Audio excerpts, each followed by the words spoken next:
For now, it seems that the Washington Wizards have made their mind up and have decided to let the fate of their franchise be in the hands of their two all-star guards, John Wall and Bradley Beal. With the Wizards deciding to head this way at the moment, the question presents itself: can a healthy John Wall and Bradley Beal lead the Washington Wizards to an NBA Finals? Let's first take a look at how the Wizards were doing prior to their All-NBA guard, John Wall, getting hurt by a series of injuries. Now, the last healthy season John Wall played was in 2016-17.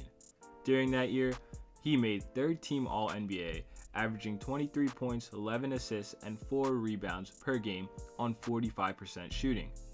It was easily the best pro season he had had.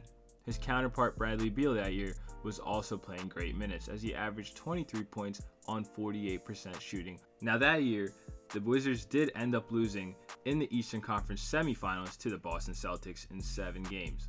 Looking a little in-depth into that series, John Wall and Bradley Beal did put up some numbers. Wall had averaged 25 and 10 per game, but it was on 40% shooting. Beal was more efficient, scoring 24 per game on 48% shooting. After Wall and Beal, however, there wasn't really much help offensively. The next two highest scorers were Otto Porter, putting in 14 a game on 56% shooting, and Markieff Morris with 13 a game on 43% shooting. Both these players are no longer on the team. Ultimately, in a tough-fought series where the home team won every game, the Celtics' depth ousted the Wizards. While the Wizards' role players showed up at home, they played horribly at the TD Garden. Every championship-level team needs at least 2 or 3 role players they can count on in any situation, and this vulnerability definitely showed itself against the Celtics. Now, when John Wall returns, it's really hard to say just how good he'll be this coming season. The fact that Wall had a series of knee/heel issues, which ultimately led to his ruptured Achilles, forcing him to miss more than 1.5 years of NBA basketball, makes it hard to believe he'll be stunning defenses consistently anytime soon, of course. Plus, the bulk of Wall's production came off his freakish athleticism, which definitely took a big hit with these injuries. Not to mention, Wall has never been a good three-point shooter, as he consistently shot below league average every year except one. How good Wall can be these coming years basically dictates the Wizards' fate, since he's under contract until the end of the 2022-2023 season. Over the next 3 seasons, Wall is slated to make close to $130 million.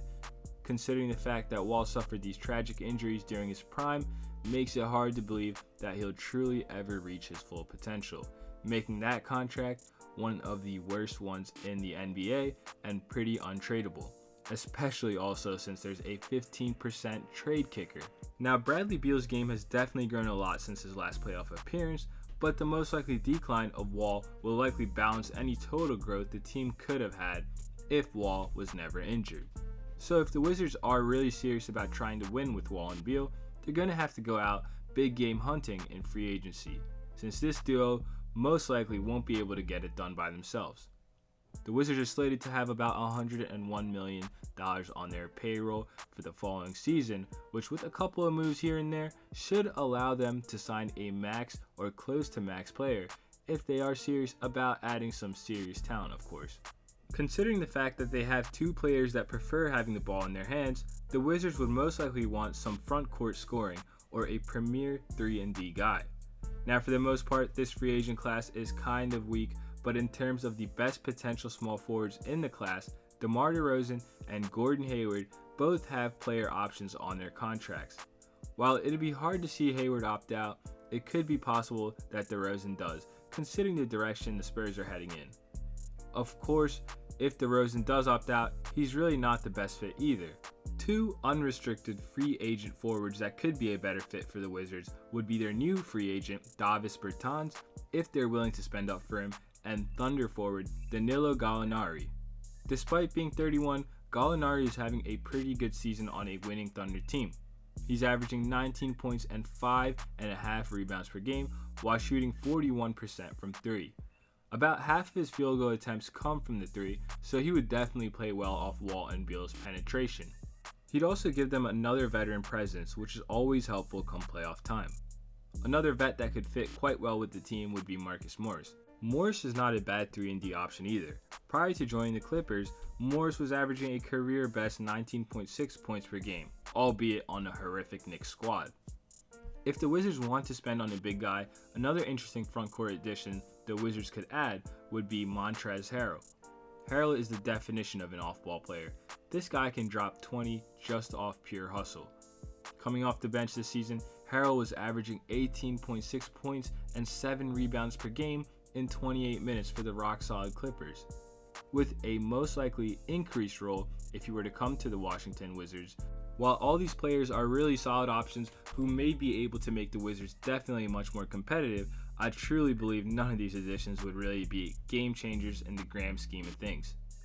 It all comes down to a team's best player, and while I believe Wall and Beal can maybe be the second or definitely the third best guy on a championship team, I don't think either can be the best. Trade may be their only option, but even that isn't too appealing, as their only crazily sought-off players are arguably their best player Bradley Beal and Rui Hachimura.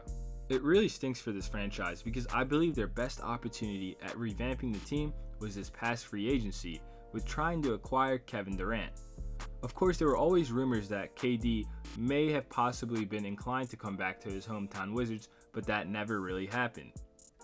While Kevin Durant would have made a lot of teams championship contenders, he could have been something special on his hometown Wizards.